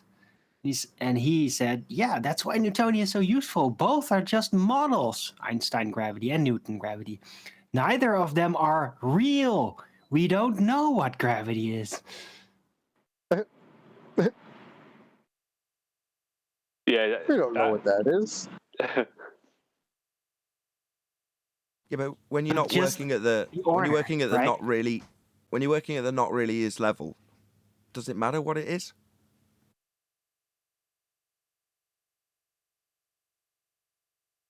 I guess not. Right. It's only us working at the really is level in the physical and natural world that concern ourselves with actually seeing a physical effect of gravity. The globers working at the not really is level, doesn't matter, right? It can change at any point they like. Why have you got this up? What's this? Phil Bell. Oh, is that? Oh, right. Okay, gotcha. It's just what you were just quoting. I just thought it was funny. Like, oh, it's so useful. Is Newton so useful? But then ending that same statement with, we don't know what gravity actually is. Or paraphrasing, really there is no physical evidence of a claim to be pseudo-Riemannian for space-time bending because it's a fourth dimensional we don't experience. And the superseded mass attracting mass rhetoric of 107 years ago is very much superseded by that non-physical, non-visible force of pseudo-Ramonian force space-time bending. Not actually a force, but you can think of it as a force. He sounds like his priest, though. Oh, what is gravity? No idea. Next question. Yeah, that's what Taliesin literally said. Yeah, good quote. That is the attitude of their priests. We don't know. We don't really know, but that's cool. What do you mean you don't know? You're claiming it's about to swear. You're claiming it's a container. You're claiming it's the be-all and end-all of any awkward question that you're asked ever, in almost all circumstances. But yet, what? Now it's just we don't know. It's the glue that keeps the universe model together. And also we don't know. How can it be that if you don't know what it actually is? Because it can be anything, because we don't have to work at the not really is level if we were believing in a sphere Earth.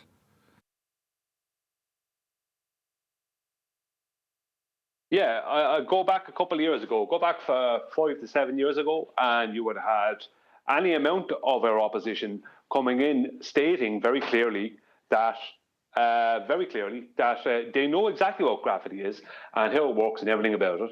And it's 100% scientifically proven, just like the rest of the globe. Globe is scientifically proven. And now science doesn't prove anything. That was back in the day. Yeah. You know, gravity is like, we don't really know what it is. You know what I mean? It's kind of like, let's distance ourselves from those claims.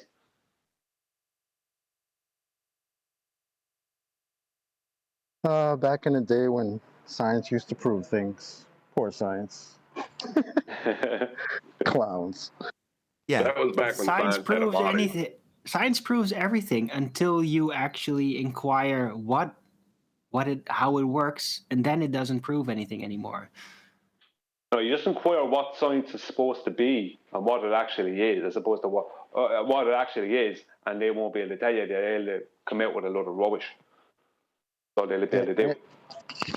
Any of the new Globers like want to come in and tell us, like, make it sound like back in the day and tell us how science proves the globe? I missed that old runt right there. Science proves the globe. Flat earthers, you science deniers. You guys got any science? Yeah. 2015 flashbacks, baby. Nostalgia. Why not? I am nostalgic sometimes to the extreme overconfidence that all the ballers had in that time. They were so like, oh, we've got this, guys. We've got these flat earth. We so got this. How the tables have turned. Arwen, they were our teachers. Don't you remember when they were teaching us? Now they're like children, right? I'm not going to tell you my evidence. You're not going to believe it. Exactly.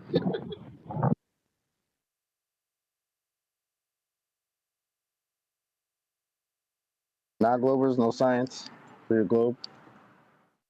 Or no globe for your globe. Or Eli, everything I show you, you just wave away anyway. So what's the point in showing you any evidence? All their globe evidence is based off a flat plane. No, you can't say that. You have to pretend it's like 2015. So we just sit here and say, "Oh God, guys, you guys got science that proves the globe? Can we see that?" Don't tell them that they have to assume a flat plane. Come on, that's too advanced. Well, they would have just looked at us really funny, like, you're crazy, if we'd said it back then, right? Because they weren't all worked into the details of how everything actually works. They were still under the misguided idea that, oh no, but there's so much evidence that's a globe, right? So much. They still thought like the body of science, that it was valid. They didn't realize what it all was yet. They would have just looked at us very like, are you crazy? What does that even mean? Now they know. What if like a new Glober comes in and you like get them to detail Eratosthenes, just like right from the jump, and then just cut their head off there? Do you think that would affect them at all? Maybe. It all depends on if they're going to allow themselves to understand what presupposing the outcome is, right? If they don't allow them to understand that, they'll just be outraged. Like, why are you hurting Aristophanes? Why are you doing this? What? This is normal, right? We've been taught to presuppose. That's how you do it. So that's part of science. So yeah, it's all about, are we able to make them understand what presuppositions are and how they're using it, and that you're not actually supposed to use it. Hey, who was the one who admitted? Who was the one who admitted that? Yes, we presuppose. Was that Phil Bell talking to Nathan?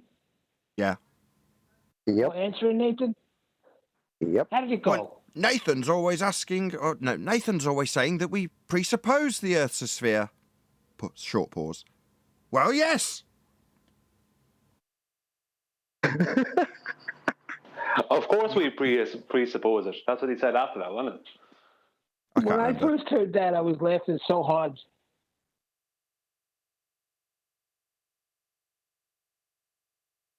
Typical ball jitsu behavior is you tell them that magnetic declination, you look at magnetic declination, it causes distances to change in the south of the equator on our globe, right?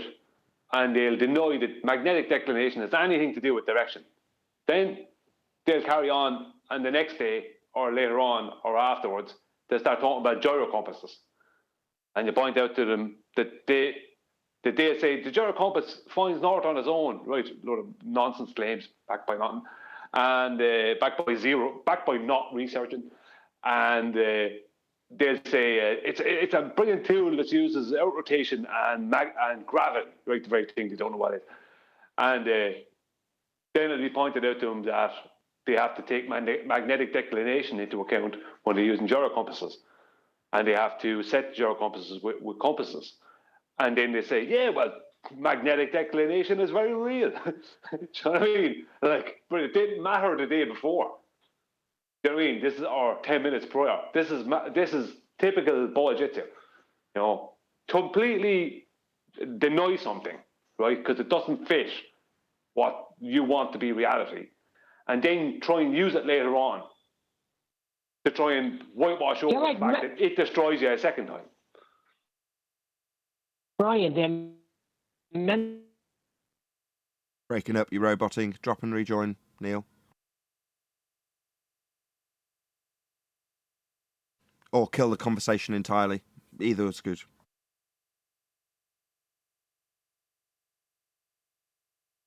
Well, if you can stop the entire conversation with your face, you've succeeded as an anti-flat earther. I said they're mental chameleons.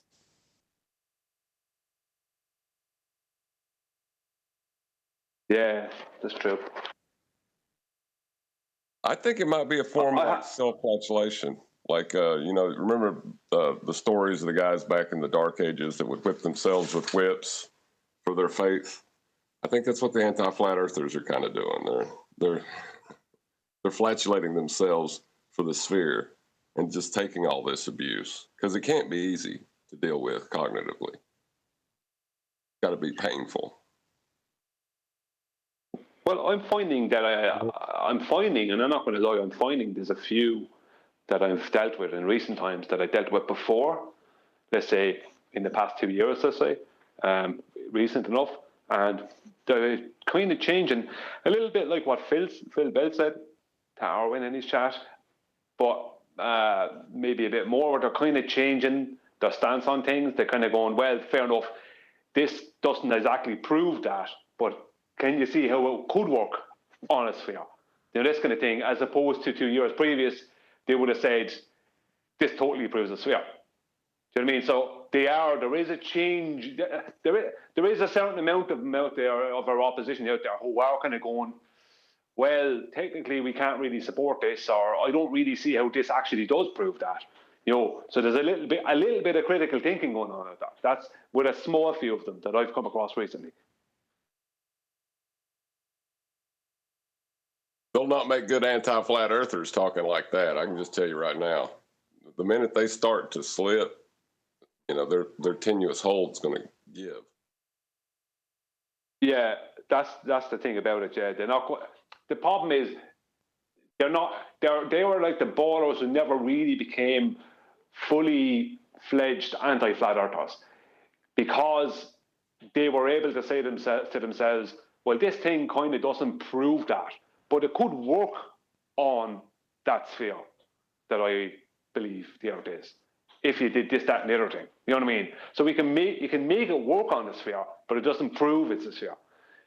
It's kind of like looking for a draw. It's like I can't remember the name of it in chess, but it's kind of like let's have a draw. It's kind of a little bit like that.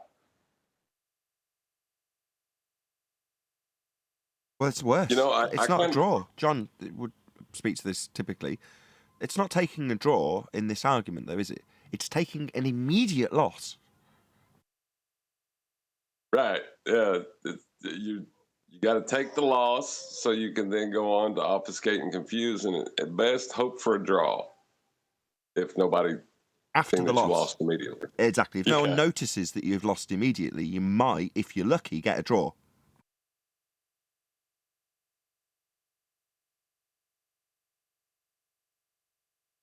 Just concede in the first point, man. Like the guy that came on was just like, yeah, I can see that you need a container for gas pressure, but let me go on to tell you how you don't need a container for gas pressure. Oh, you guys are retarded.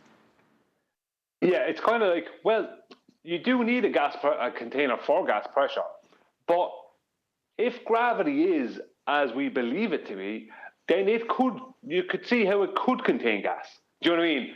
It's that kind of thing, isn't it? We put it out there first that you need a container, and then it's, you could see how gravity could contain gas. Yes, gravity could be the container. No, it can't. As soon as you know what it actually is, though. And what is it? They don't know. Oh, shit. Look at that. But whatever it is, it could definitely contain that gas pressure somehow. Whatever gravity... find out what it is.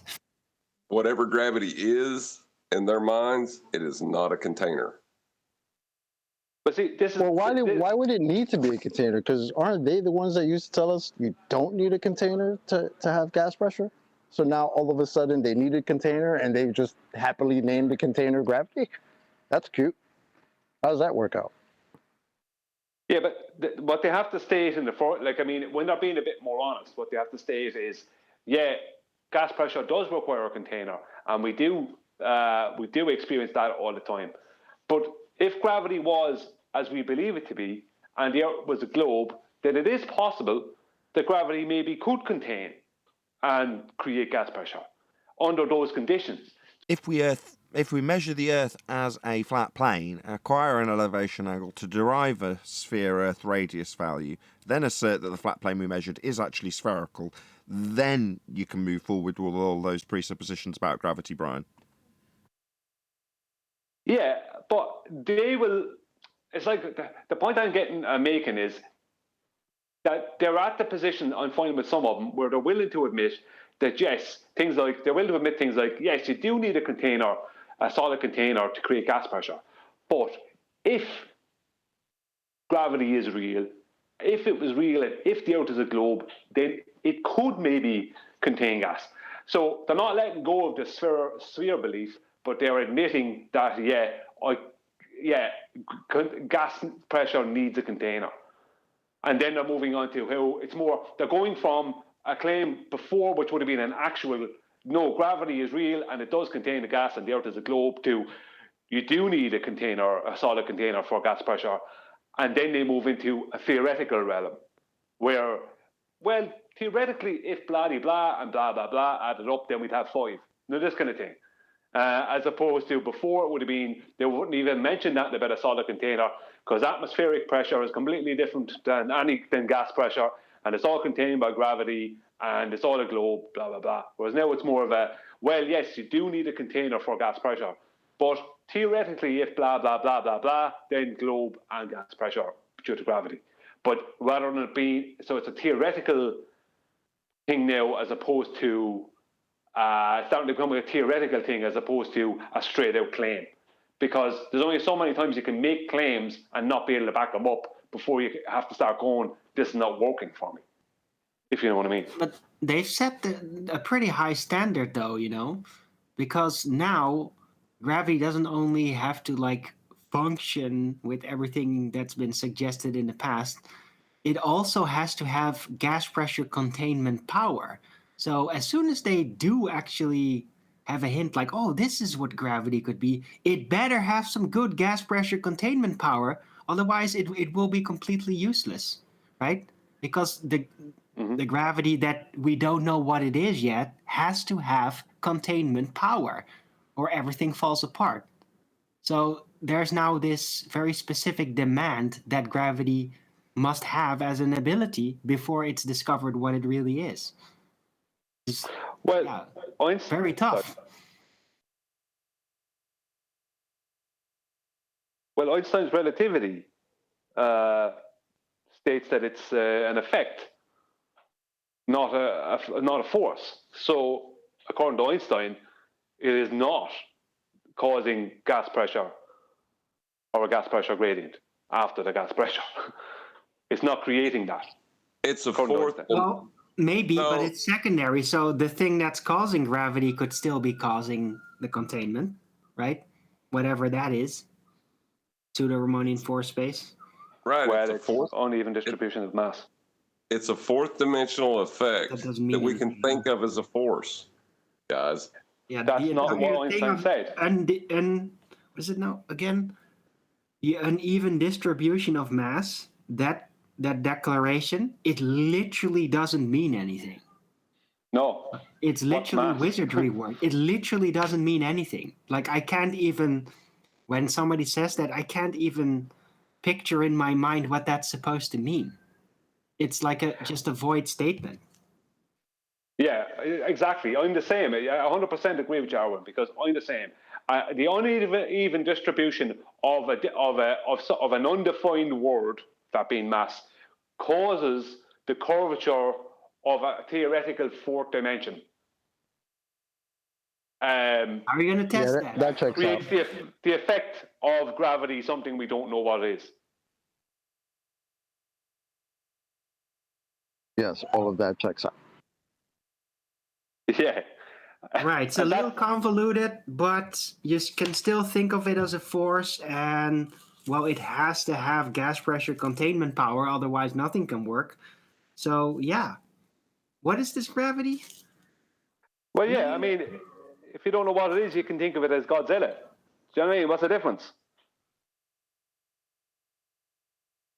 Or King Kong, why not? The difference is George Mooser didn't give you permission to think of it as Godzilla. He did give you permission to think of it as a force. So continue on. Well, maybe if we think of gravity as if it were like a soap bubble, maybe it makes more sense then, right? Because a soap bubble is basically a containment, even though it's of a very weak substance. And then you can prove geometric nature, it balances it out, right? So maybe gravity is like a soap bubble. But it seems like even their side's seems to be confused. I have a citation, and I can't remember what source I got it from. I took a screenshot. But this is from their side, and it says, a gas is a sample of matter that conforms to the shape of a container in which it is held and acquires a uniform density inside the container. This is the important part. Even in the presence of gravity, and regardless of the amount of substance in the container. If not confined to a container, gaseous matter, also known as vapor, will disperse into space. That sounds problematic. A little bit. That kind of sounds like us. A little bit. Right. So, how is gravity going to contain it then? Well, the gas isn't the problem; it's the pressure part. If we can just get them to change the definition of pressure to hang around and not fill space, I think we can fix this for them, guys. Well, the uneven distribution of an undefined term, that being mass, causes the curvature of a mathematical fourth dimensional medium, and that creates the effect of something that we don't know what it is. That's where we're at. How does a concept get distributed unevenly? What? I don't know. You told some people in the West, but didn't tell some people in the East. I don't know. As I keep saying, we're not working at the really is level when we discuss these things. We're working at the not really is level, the abstract level. Right, and that's where the Big Bang it comes from, because that's when it blew up. Explosions don't put everything in one place; they send out little chunks everywhere. So it had to be a Big Bang in this fourth dimensional pseudo-Romanian chunks of what? From where? Well, I'll answer that. Chunks of absolutely everything in the known existence of the universe from a singularity point of nothingness. Mathematically, divide by 0, get everything in the known universe. Wow. Yeah, that checks out. I was waiting for that. And you can verify that because they said it themselves. Correct.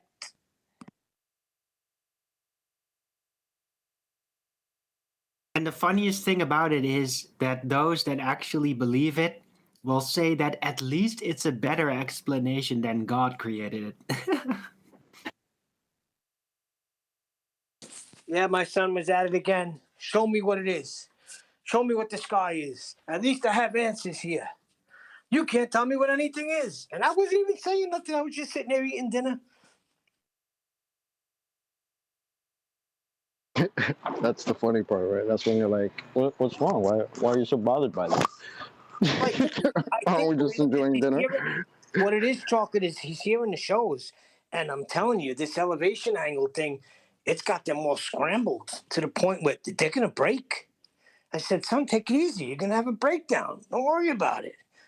Just tell yourself you're on a ball. Everything's okay. Yeah. Just tell yourself you're on a ball, but put that ball right underneath a horizontal plane. And then there you go. Bob's your uncle. I love you and your son's relationship. How y'all go back and forth. I remember you was telling us a joke that he had made when you guys were on the road. I always love hearing these stories. Oh, I got back at him the other day. He was a strange-looking dude. I said, Jacob, look, a ball earther. I got him back.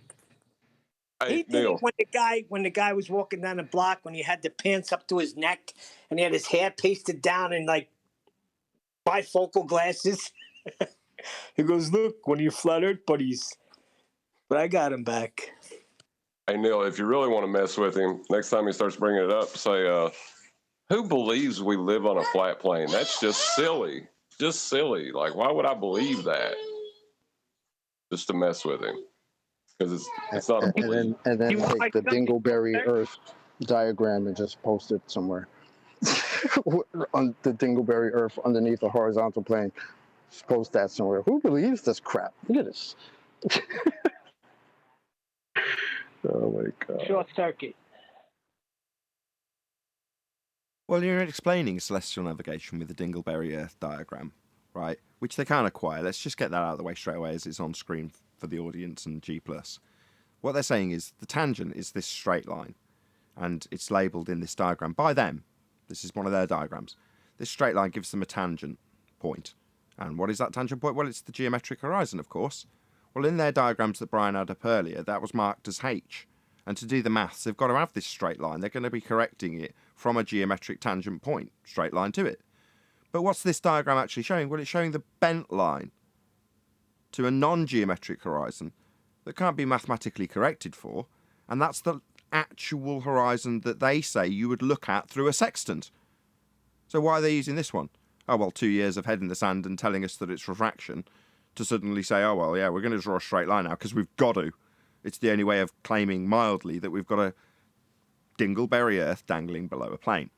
So let's get that out of the way. But once they've claimed it, so you've drawn a sphere dangling below a massive flat plane, and you draw out on the flat plane 90 degrees to stars that are above it in the celestial dome of the heavens, if you want to call it that.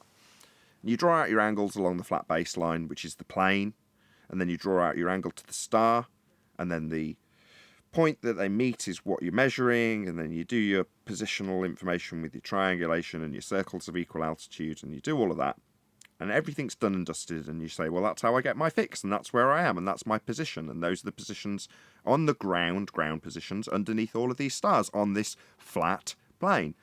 So you explain that to the person, and they go, okay, so what was the sphere bit used for again? And the answer is nothing. It was just used at the beginning for me to call this flat plane that we actually did all of this process on a tangent plane, because I need a dingleberry dangling beneath it to retain a sphere Earth belief when everything we're doing is on a flat plane. So I'll just draw out a massive flat plane and draw a sphere below it and then not use it at all, because it's not useful. In fact, it messes up everything about this process if I tried to use it. That's why I'm drawing a flat plane on it, obviously. Greatest delusion of all time.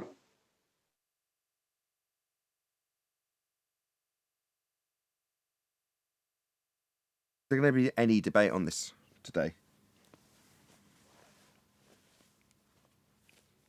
Got Discord server full of people. Yeah, I don't know if you're going to be able to get people to debate that you can get a angle from a curved baseline. Come on, somebody's got to come. Somebody's got to want to come tell us why there's a ball underneath the horizontal plane that you need to apparently get elevation angles. What's the ball there for? What is it doing there?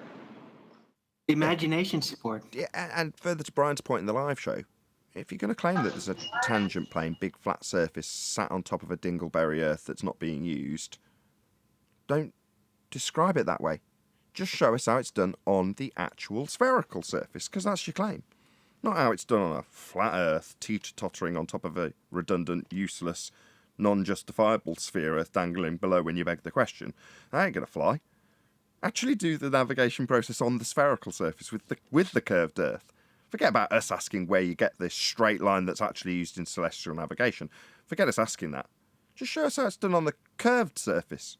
What's that you say? Celestial navigation doesn't use the curved surface, so you've got to slap a flat plane on top to make it work? Yeah, we know. That's where the argument ends, isn't it? Flat Earth required. On both sides. All that's left is for you to vaguely justify your belief in a sphere dangling below the actual surface we're using. Epic. So nobody got any debate on this today?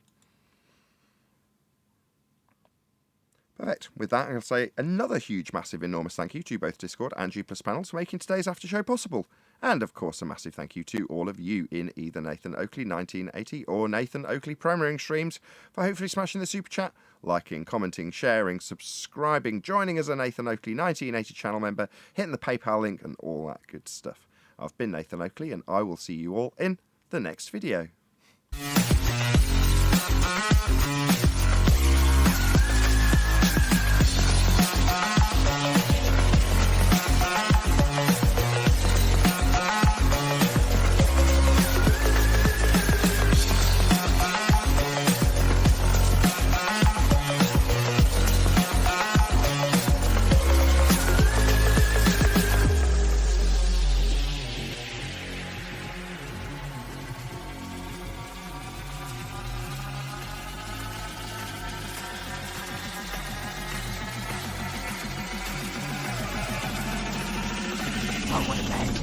What a lovely day!